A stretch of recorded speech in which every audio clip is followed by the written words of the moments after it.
Les cultures autochtones disponibles pour sauver l'humanité. Las culturas autóctonas disponibles para salvar a la humanidad. De Raquel Urroz Canán. Traduction du français, Guillaume Pasquale. Locution, Maïté Lissalt. Chapitre 2.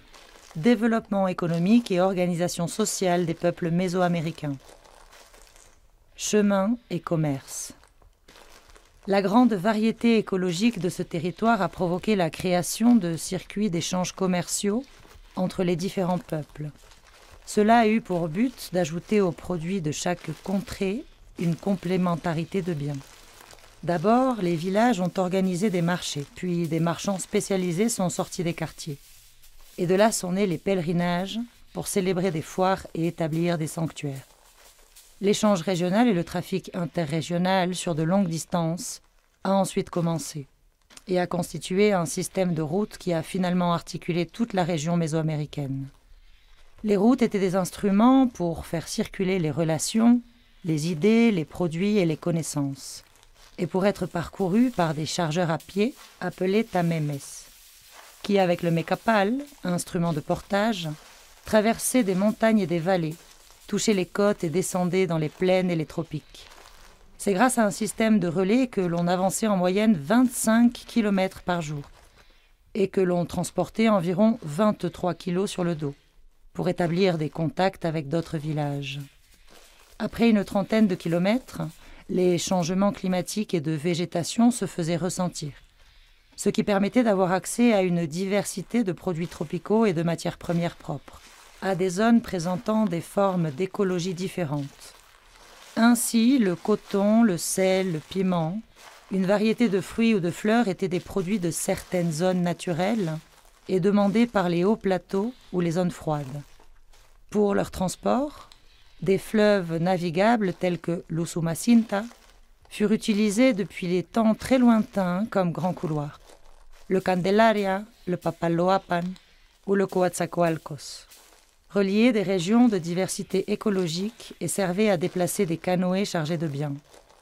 Dans les hauts plateaux du Chiapas, Guatemala par exemple, on a vu l'intégration de réseaux de communication par voie naturelle, comme sur le Grijalva, l'Usumacinta, le Motagua ou le Candelaria. C'est ainsi que l'ambre du Soconusco, les plumes du Guatemala et la cochenille de Oaxaca ont pu se déplacer.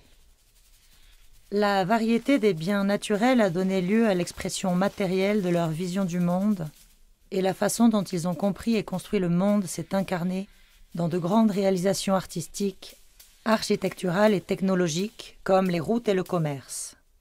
Face à une telle richesse naturelle et de biodiversité, les peuples anciens de l'Amérique n'ont pas eu besoin d'exploiter les métaux à grande échelle, ou recours à la roue pour le transport. À la différence du développement historique dans le continent eurasien, qui a développé le bronze, le fer, le bétail ou la traction animale depuis des milliers d'années.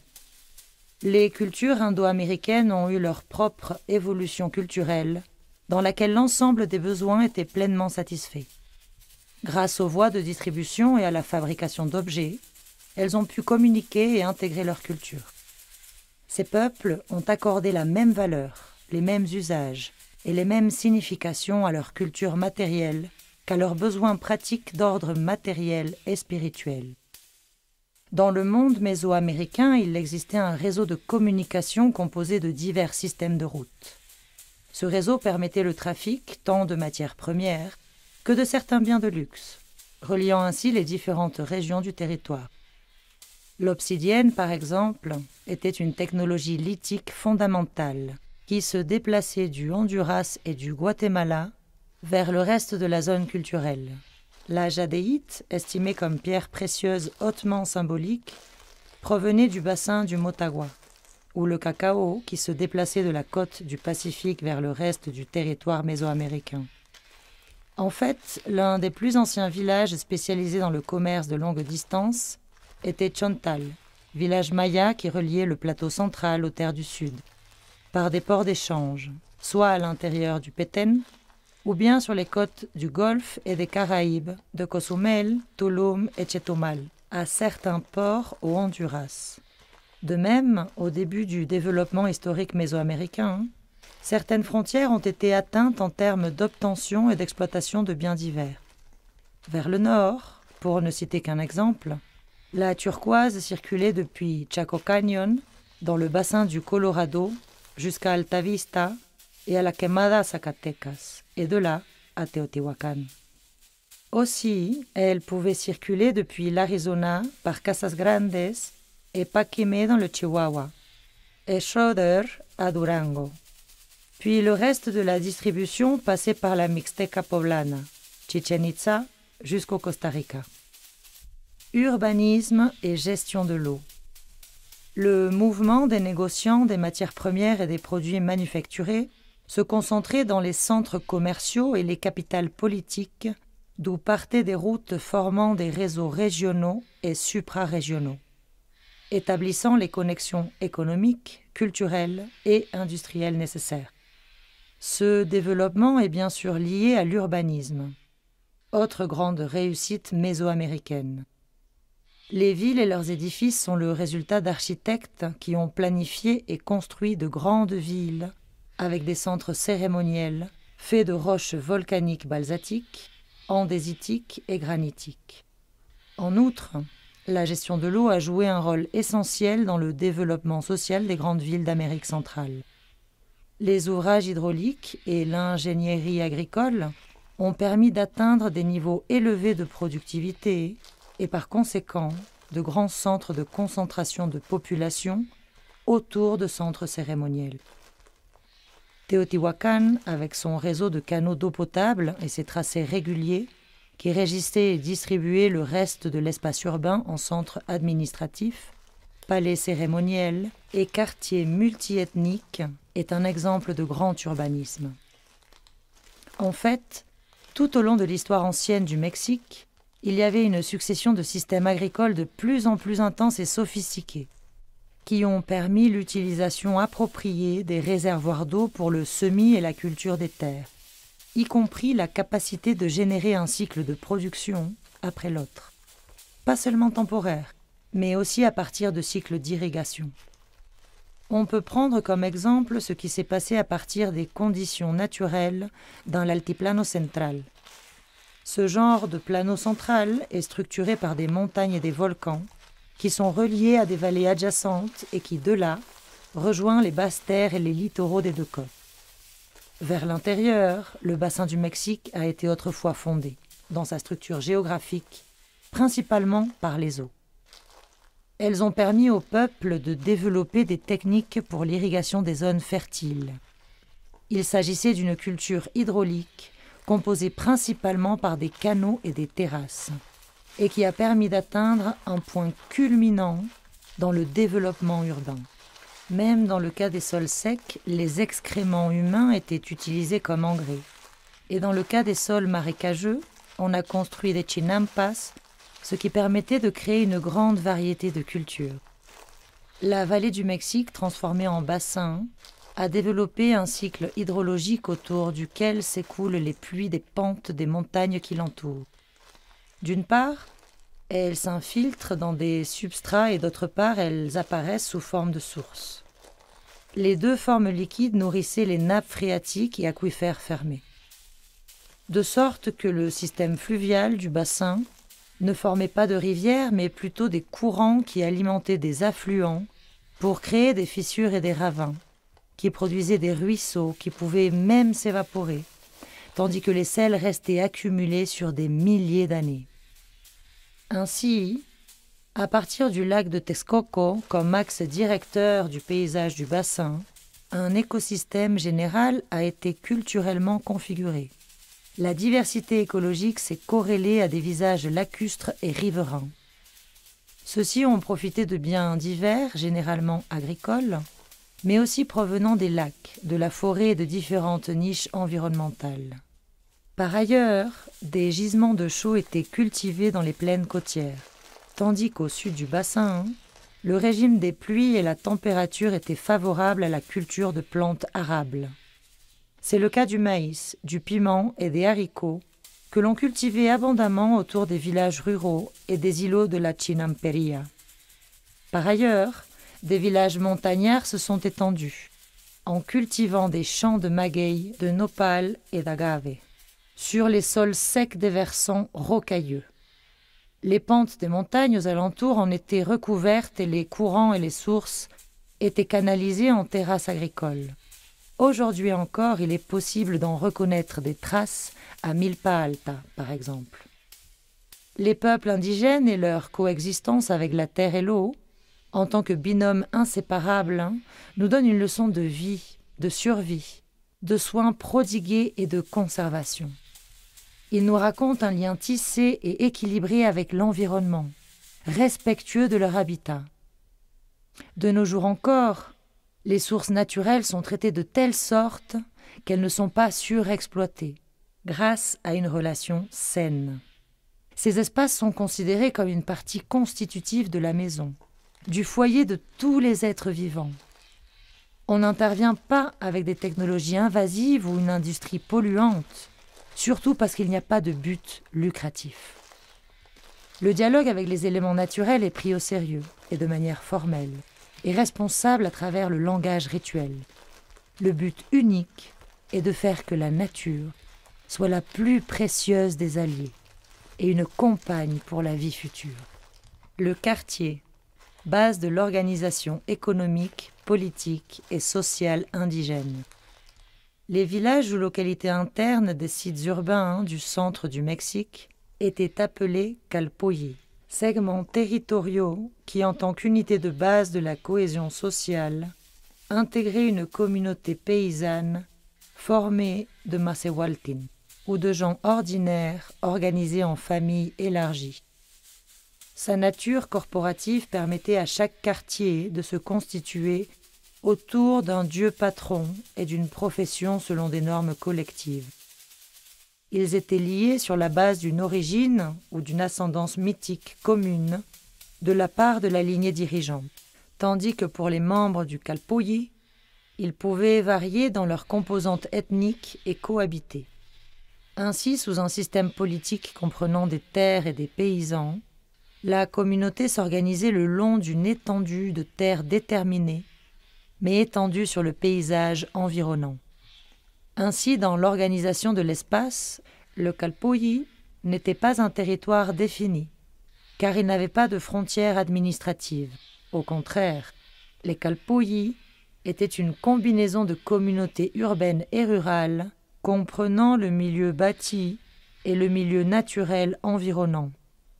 En réalité, chacun des membres du calpoyi cohabitait dans une relation avec le paysage environnant, qui pouvait être très hétéroclite.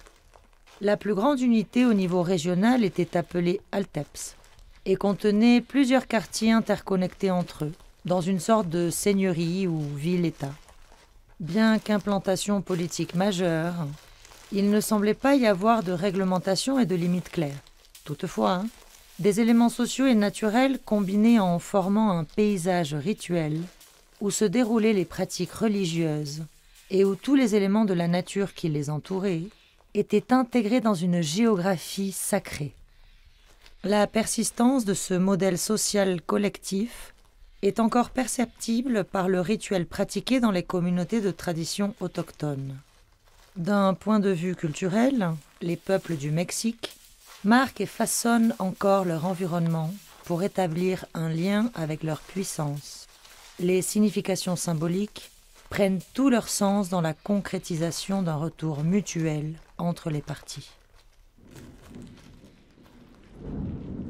Chapitre 3. Religion mésoaméricaine et spiritualité indigène. Animaux et nature. Les sociétés préhispaniques ont conçu un panthéon de divinités liées aux forces de la nature.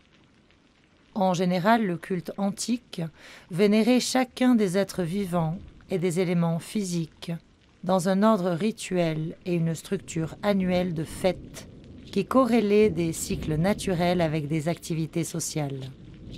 Tout d'abord, les dieux mésoaméricains sont des entités aux caractéristiques animales. Chaque être humain a une âme animale qui se lie à la sienne et qui, au-delà de la mort, comme c'est le cas du chien, sert de guide de l'âme à travers le monde souterrain. Le Xoloitzcuintle connaît le chemin pour que le défunt puisse réaliser la livraison de dons funéraires une fois passé par les différents plans. Le chien est donc accompagnateur de l'être humain dans la vie et dans la mort. La mort ne s'efface pas, ne se cache pas, ni ne s'éloigne. Au contraire, la mort nous visite périodiquement et contient la semence de la vie. C'est une religion polythéiste où les êtres humains abritent de multiples âmes et pas seulement un cerveau. L'une d'elles est terrestre, mais d'autres sont reliées à des mondes sacrés. Il s'agit d'âmes qui se marient avec le dieu patron, le dieu ethnique, le dieu solaire et le maïs aussi. Mais dans le cas des animaux, ceux-ci montrent des qualités comportementales susceptibles d'être partagées avec les humains, de sorte que les registres calendaires se révèlent également dans des codes et des catalogues complets, décrivant des caractéristiques et des attributs zoologiques qui représentent les dieux avec la nature, pour ainsi pouvoir agir dans le monde. Les animaux sont donc des compagnons fondamentaux de l'être humain et cohabitent dans une relation déterminante avec chaque personne jusqu'à s'imbriquer dans une sorte de coessence intime et qui explique les aspects semblables de toute existence entre êtres vivants. Mais aussi les traditions et les mythes nous parlent d'êtres vivants de type végétal et minéral. Les lieux contiennent aussi des âmes, et c'est pourquoi il faut établir une relation équilibrée et respectueuse avec toutes les choses et tous les objets, car ils abritent des forces surnaturelles et peuvent être les gardiens de tous les lieux de l'univers.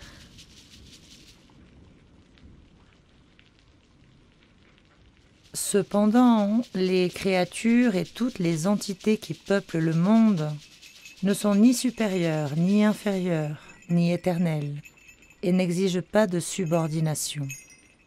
Les dieux ou les forces de la nature, dans leur dynamisme mystérieux, apparaissent et disparaissent, tantôt pour bénéficier et tantôt pour porter préjudice. Dans toutes leurs manifestations, les déités appartiennent au domaine de l'évolution et font partie des cycles de vie et de mort. Les forces naturelles, sous forme de déités préhispaniques, habitent le monde sur 3 plans de réalité. Le supramonde, la terre et les enfers, qui forment ensemble une topographie spirituelle ou géographie sacrée. Parce qu'ils appartiennent au monde mystérieux, ils gouvernent comme des êtres constitués d'une substance différente. Cependant, ils ont le pouvoir d'entrer dans nos vies de façon permanente, pour nous affecter d'une façon ou d'une autre. Au niveau céleste, il y a un couple de dieux créateurs et porteurs du firmament, Quetzalcoatl et Tezcatlipoca, qui à leur tour se dédoublent en d'autres divinités pour les aider dans leurs tâches quotidiennes. Sur le plan terrestre, la déesse Coatlicue ou Tlaltecutli reçoit les corps qui seront dévorés puis rendus, parce qu'après tout, ils sont donneurs de vie. Dans le monde souterrain, le couple de la mort s'attend également à des offrandes en échange du repos final. Les mythes racontent les actions des dieux et leurs relations entre eux et avec tous les autres êtres. Les règles du rite contiennent le codage nécessaire permettant l'accès à l'identité et à la structure des histoires primordiales qui révèlent les paradigmes et les lois pour vivre en société. Parmi ces conceptions qui expliquent l'univers mésoaméricain se trouvent les éléments de la nature conçus comme des créatures vivantes qui créent et détruisent, c'est-à-dire qui travaillent pour la reproduction de la vie et qui ont donc besoin de nourriture, de repos, de relais et de collaboration. Ils participent avec la société à la recherche de l'équilibre cosmique dans lequel s'élaborent des échanges et des conventions de réciprocité. Les êtres humains, pour leur part, coopèrent avec les entités animiques qui peuplent les différents plans cosmiques pour assurer le bon fonctionnement des cycles reproductifs. Les éléments naturels ne peuvent donc en aucun cas être exploités, car il existe une relation avec les écosystèmes fondée sur l'interaction et l'entrelacement permanent. Il s'agit donc d'une vision holistique d'un monde dynamique avec des réseaux complexes de collaboration configurés pour la coexistence de tous les êtres vivants. Soleil et terre. Le processus biologique et agricole qui a formé la céréale s'est accompagné de la conceptualisation d'autres éléments naturels impliqués dans cette activité. Son pouvoir régénérateur, résultat de l'entrelacement de la plante avec la terre et avec l'eau, a été complété par une force créatrice et dirigeante, celle-là même qui ordonnait les espaces cosmiques.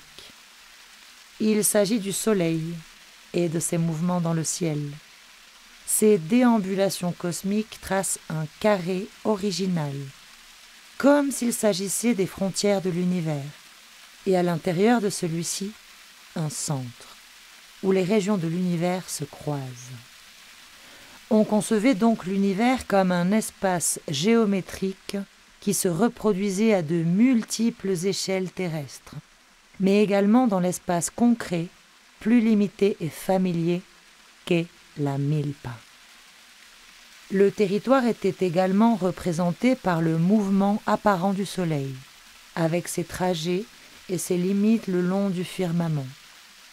Il se matérialise dans le petate, paillasse de palme, qui possède 4 coins et symbolise une seule unité territoriale.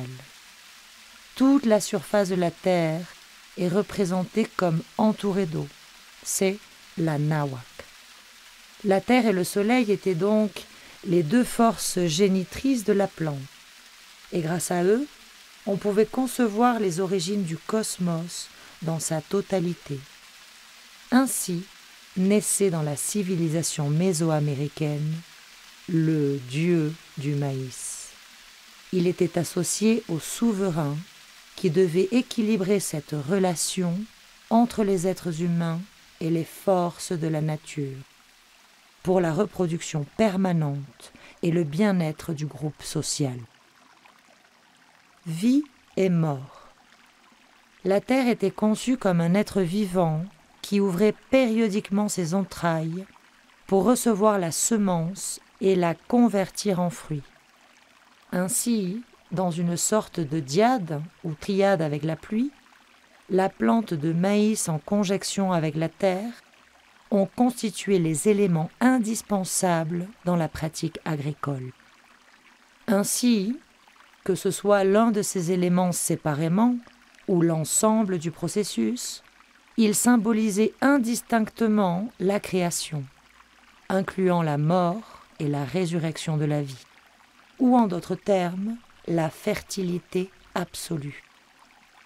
Le monde indigène est un monde qui s'organise et se réorganise après des catastrophes ou des destructions.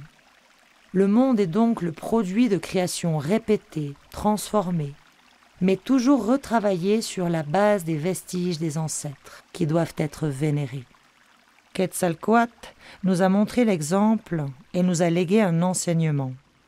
En tant que divinité, connaissant les secrets des enfers, il s'est submergé dans ses entrailles. Une fois à l'intérieur, le Dieu créateur a rassemblé les os des ancêtres des temps passés et les a mélangés avec son propre liquide vital. Cette semence sacrée fut introduite et plantée. Le fruit de la terre est donc le produit du travail des dieux, avec les morts d'antan, de sorte qu'ils doivent être vénérés, nourris et récompensés pour leur travail. Chaque année, lors de la fête des morts, lorsqu'ils nous rendent visite, l'objectif des offrandes est d'éclairer leur retour vers le monde souterrain, où le cycle de la mort et de la vie recommencera une fois de plus.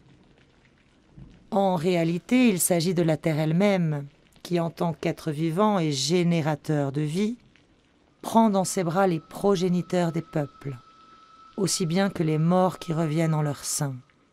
Les ancêtres sont donc des êtres mythiques qui sont dans le monde de la mort, mais ils se manifestent visiblement comme les pierres qui se sont installées dans les paysages du Mexique pour occuper une place définitive. La vie dans les enfers est féconde. Le lieu des morts est le ventre de la terre.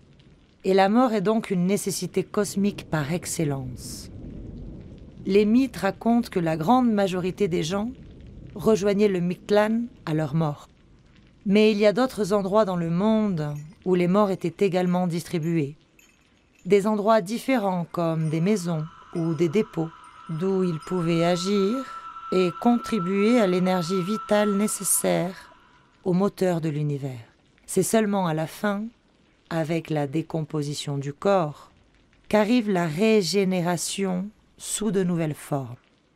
Grâce aux rituels et aux offrandes correspondantes, la vie dans le monde est encouragée et réactivée. Chapitre 4.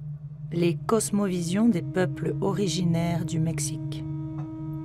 La géographie sacrée du monde indigène. Nous avons tous une vision du monde et de l'univers, mais les peuples anciens avaient un regard intégral et holistique qui incluait les humains, les animaux, les astres et la nature entière. C'est un modèle du monde traversé par le filtre de la culture et de son héritage millénaire, où ce qui est important réside dans le lien étroit de l'être humain avec l'univers, à travers les croyances, les émotions, les savoirs, les comportements, les attitudes et les connaissances. Cette philosophie de la vie, où l'on cherche à comprendre la place qu'occupent la femme et l'homme dans le cosmos, est un univers qui comprend tout ce que l'esprit humain peut imaginer. Ensuite, il y a les formes matérielles que ce monde adopte et que nous structurons à partir de ce que nous avons appris dès notre plus jeune âge. La culture maternelle, la nourriture, la langue, le foyer et l'environnement. Les sociétés mésoaméricaines avaient un concept englobant, un ensemble structuré et ordonné.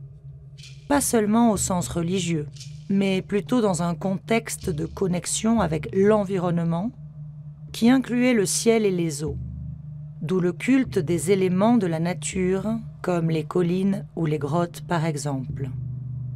En observant les astres ou en travaillant avec la Terre, une forme de compréhension du monde plus intuitive, mais non moins rationnelle, s'est développée. Celle-ci a donné lieu à un ensemble de connaissances qui sont encore de nos jours mises en pratique et fonctionnent dans les communautés paysannes.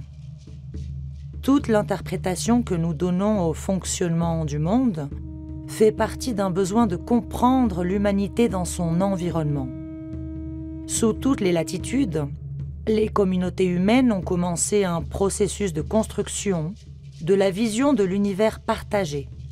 L'être humain s'est mis à s'observer par différentes phases, depuis son propre corps jusqu'à des idées les plus abstraites concernant les autres êtres et objets qui habitent son espace. Cette civilisation indo-américaine et les peuples qui la composent, établis sur le territoire qui est aujourd'hui le Mexique, a élaboré des structures complexes d'explications basées sur des systèmes de croyances façonnés par des temps longs, des siècles et même des millénaires. Et même si, avec la conquête européenne, toute cette systématisation de la connaissance fut interrompue par la destruction de certaines pratiques scientifiques et spirituelles, certains savoirs ont néanmoins persisté dans les endroits les plus ruraux, précisément parmi les gens les plus attachés à leur terroir et leurs coutumes ancestrales de longues traditions indigènes. La cosmologie préhispanique a généré un système de références visibles dans l'environnement et dont les signes sont interprétés pour maintenir l'ordre et la vie en commun. Ainsi, l'environnement naturel où se développent les peuples autochtones s'est converti d'une part en champ d'action pour l'interaction sociale de leur communauté, et d'autre part en une forme de connaissance exprimée de façon symbolique qui contient l'explication du cosmos lui-même. L'équilibre vital et le respect des cycles de la nature. Tous les aspects de l'espace physique sont la composante fondamentale des cosmovisions indigènes. Les mouvements et les cycles vitaux sont possibles et s'expliquent au fur et à mesure qu'on observe le ciel, et à condition qu'on bénisse la terre, qu'on vénère les montagnes et qu'on prenne soin de l'eau.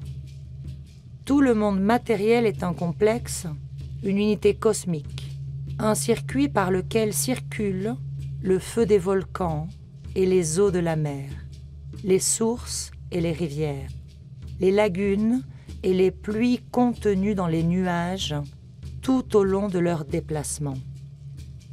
Dans le grand cycle hydrologique planétaire interviennent tous les phénomènes physiques. Ainsi, par exemple, la montagne sacrée où se posent les nuages chargés d'eau devient le grand récipient réservoir du liquide vital. À leur tour, les pluies sont transposées dans les montagnes pour être transformées et pour irriguer les champs mexicains. Et elles sont également filtrées dans les entrailles de la terre, puis réapparaissent par leurs ouvertures sous forme de sources. Les grands observateurs de ces cycles de vie sont les communautés paysannes du Mexique. Les spécialistes rituels établissent le réseau qui relie les grottes, les arbres et les montagnes comme des portails qui communiquent entre les différents plans du cosmos. La colline sacrée, depuis l'époque olmèque, se dresse entre les zones humides et sa divinité devient le propriétaire qui prend soin de l'endroit et maintient l'équilibre de son écosystème pour le bien-être de la communauté. Les propriétaires des sites naturels sont exigeants. En échange de leur approvisionnement, richesse et biens naturels, ils demandent soins, protection, offrandes et respect. Les peuples autochtones du Mexique savent que la fertilité, la vie, dépend de la nature.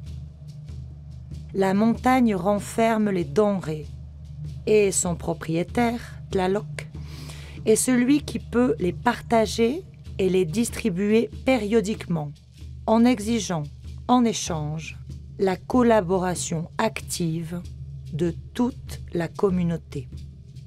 En somme, la tradition conserve les codes culturels déterminant les façons de contribuer, de vénérer et de respecter chacun des éléments qui participent à l'équilibre vital. De même, les portails de la Terre permettent la connexion avec d'autres couches du cosmos, les grottes, les cénotes, les arbres et les montagnes, qui sont liés à l'origine des eaux et, ce faisant, ont la capacité de maintenir l'être humain vivant par son travail. Les enfers sont le foyer des ancêtres qui nous visitent périodiquement, tandis que dans les différents niveaux du ciel, les divinités qui y habitent soutiennent le firmament et évitent son effondrement. Tlaloc, aidé de ses associés, permet les pluies si la demande est faite correctement. Il permet de préparer les semis et la croissance des plantes et des fruits dans le cycle agricole. Les fêtes marquent ces moments pour enfin célébrer les premiers maïs et les récoltes. Comme dans le monde religieux mésoaméricain, les cérémonies traditionnelles d'aujourd'hui permettent encore la cohésion sociale et la pérennité des différentes ethnies du Mexique. Ces pratiques religieuses comprennent un univers sacré de force animique qui agissent dans notre monde par des jeux de réciprocité, d'offrandes et de dons périodiques. Elles ont pour but de rechercher la production agricole, la reproduction du groupe social, enfin et surtout, le bien-être de tous les êtres vivants.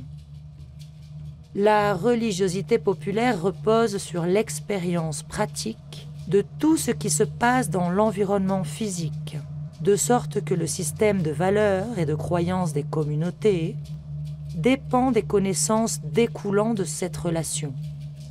Les explications sur le monde naturel sont devenues des mythes et des récits qui comptent encore parmi les peuples. Elles racontent l'origine et le fonctionnement du monde sacré.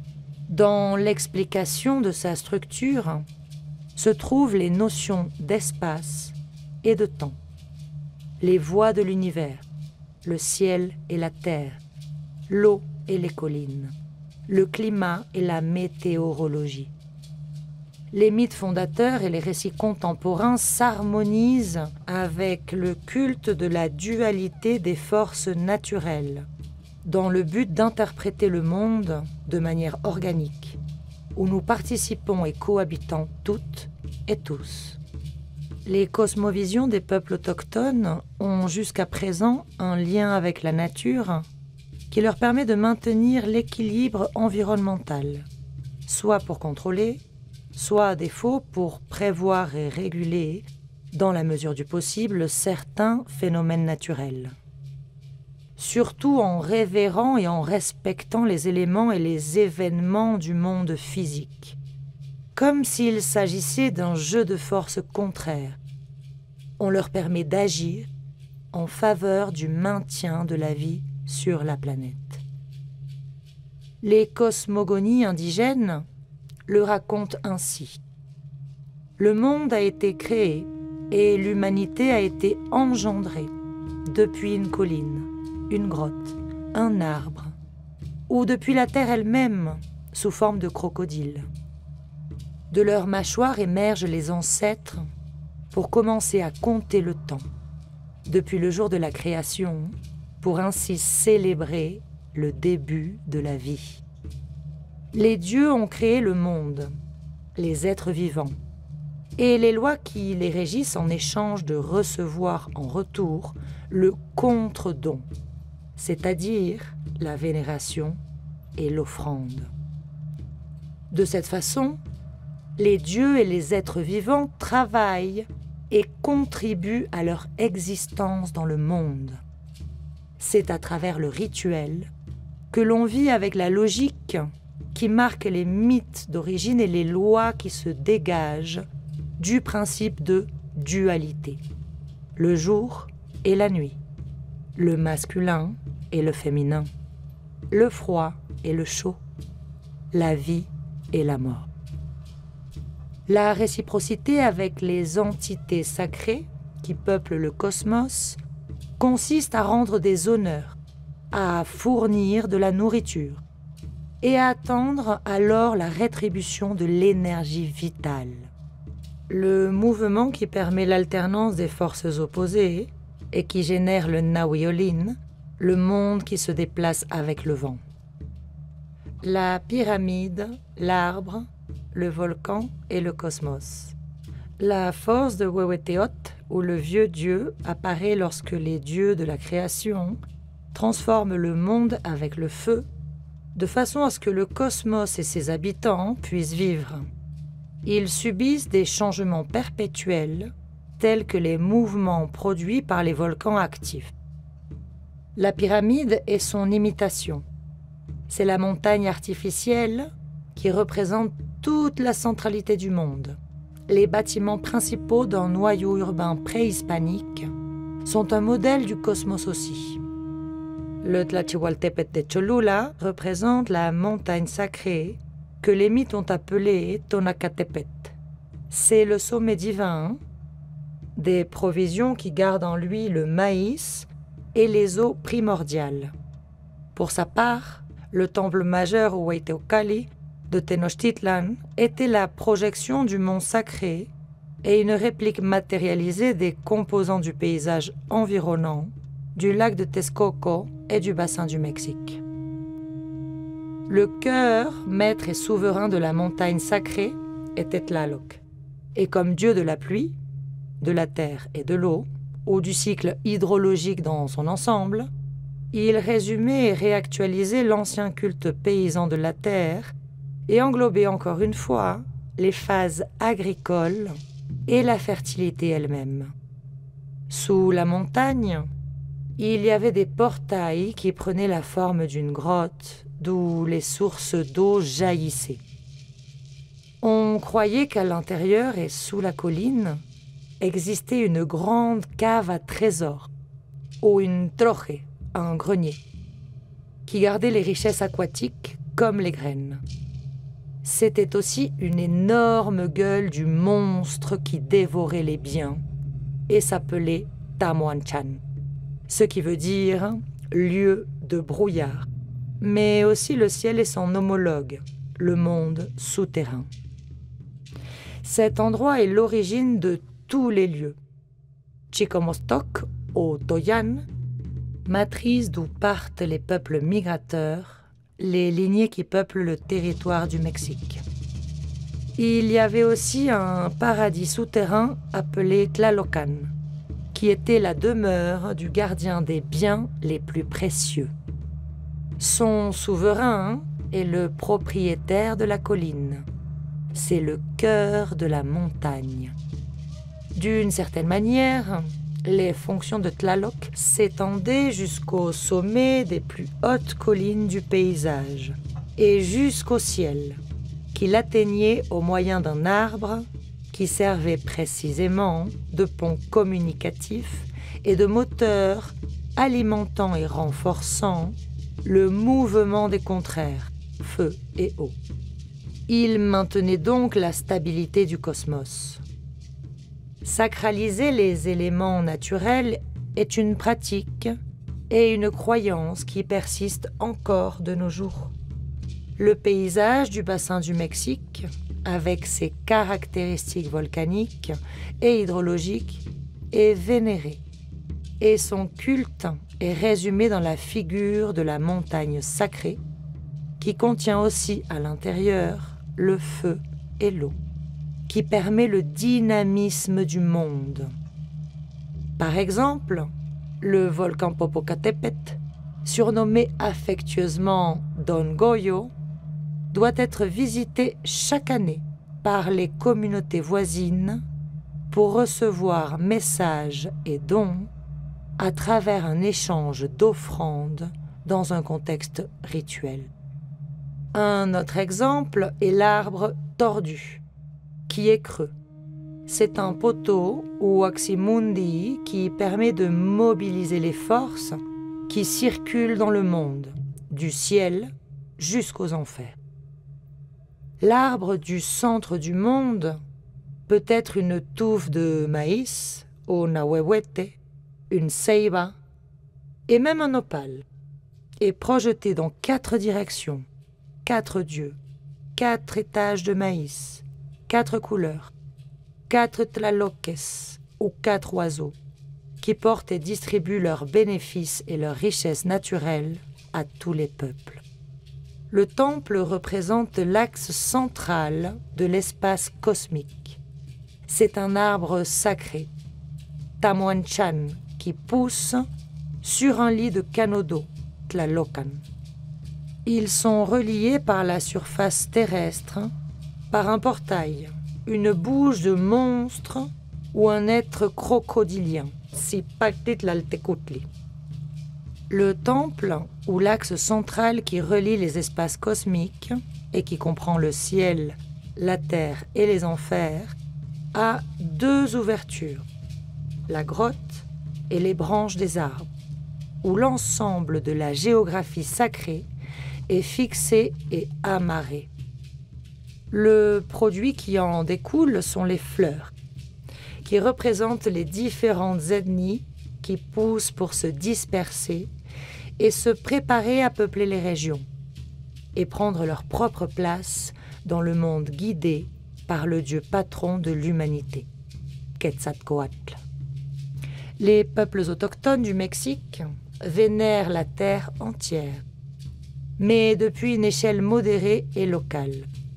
Ils sentent, ils savent, ils croient, et ils constatent que la partie affecte le tout, et que le tout a un impact sur la partie, que tout est interconnecté et lié dans les cycles de vie qui déplacent le cosmos, intégrés sur plusieurs niveaux. Tant que ces éléments resteront sains et énergiques, l'équilibre cosmique régnera pour rendre possible le miracle de la vie. Fin de la deuxième partie.